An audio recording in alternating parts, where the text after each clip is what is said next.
Welcome to my first attempt on making a concrete tabletop with a little special extra inside of it. Now to start, as any YouTube video teaches, get a sheet of melamine and make a form for the concrete top to be poured in. And don't forget to clamp your melamine to the table as I did. Just do it as you see here.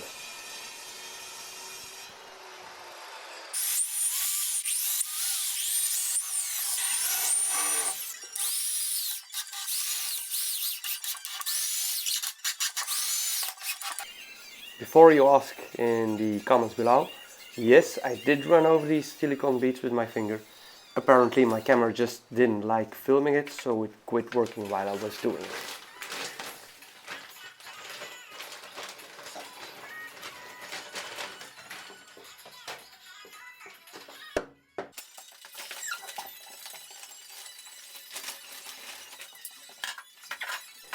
As for the concrete mix, I used 2:1 ratio of white sand and white concrete.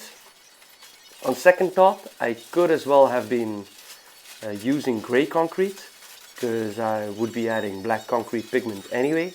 But hey, it's my first attempt, so I had no clue what to get at my local hardware store.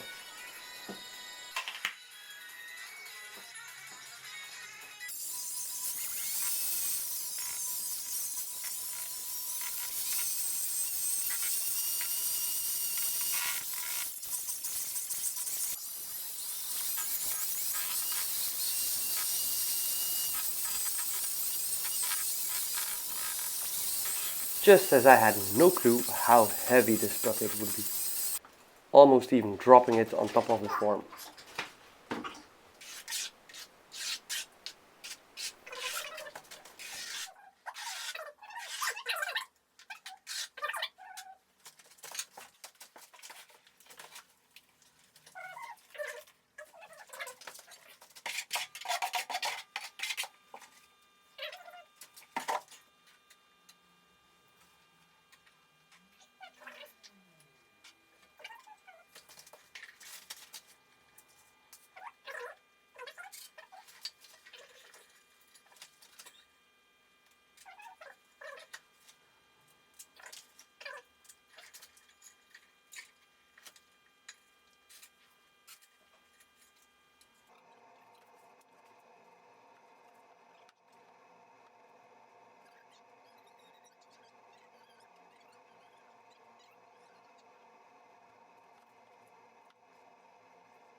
Something that I'll never forget after this one. Please put some tape over these screw heads. This was literally a nightmare to get out after the pour was set.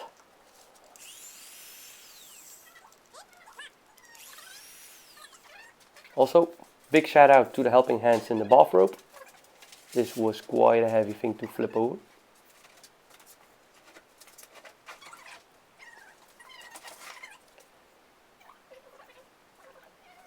Next up, the base.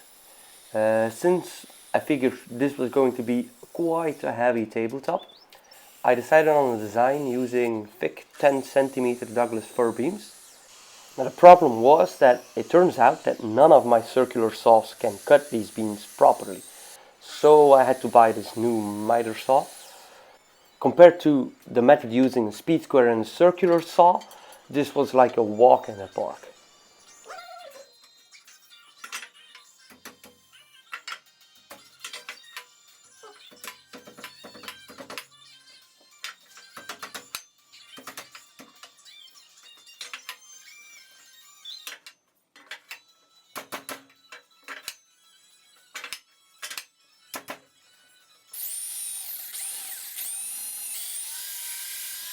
Next up, trying to put, of course, all of this together. Since I already spent my budget on the nice miter saw though, I had nothing left for an impact. So yes, I had to screw every 16 cm long wood screw into these beams by hand. You could say at least my upper arms got a good workout this week.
Now if you figure on the top side of the base, you might have a couple of holes that might be visible from certain angles. So of course I filled those with a little dowel and then sanded it down so nobody would notice. For the stain, I'm using something called dark oak. I feel it made the natural swirls that are pretty nice in Douglas pop out much more. Although I also have had some comments already that this stain made the base feel very heavy and that a whitewash would have been a better choice. For you of course to have your own mind on the topic, let me know what you guys think of the final base. Next up, the special extra that I'm adding to this concrete top. So what I figured is to give this table a golden vein structure. Now, of course, for this I first went ahead and chiseled little pathways throughout my top with a lot of sweat because I didn't know if this would crack my whole top. And then later on filled those little vein structures with leaf gold.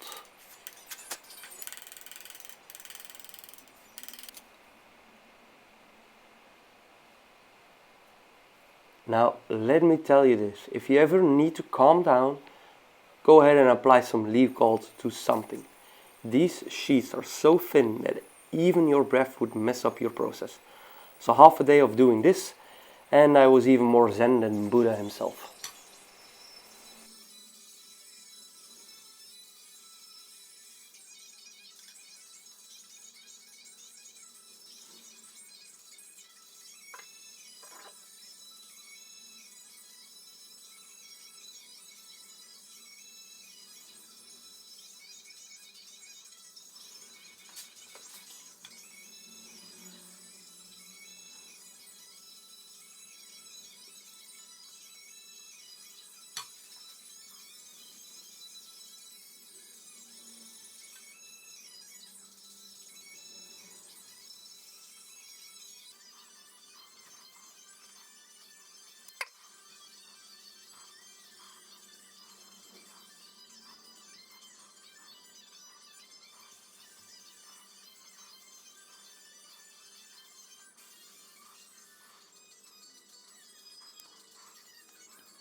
At least at the end, taking out the little brush and wiping off the excess was worth all the concentration, because this is looking pretty nice.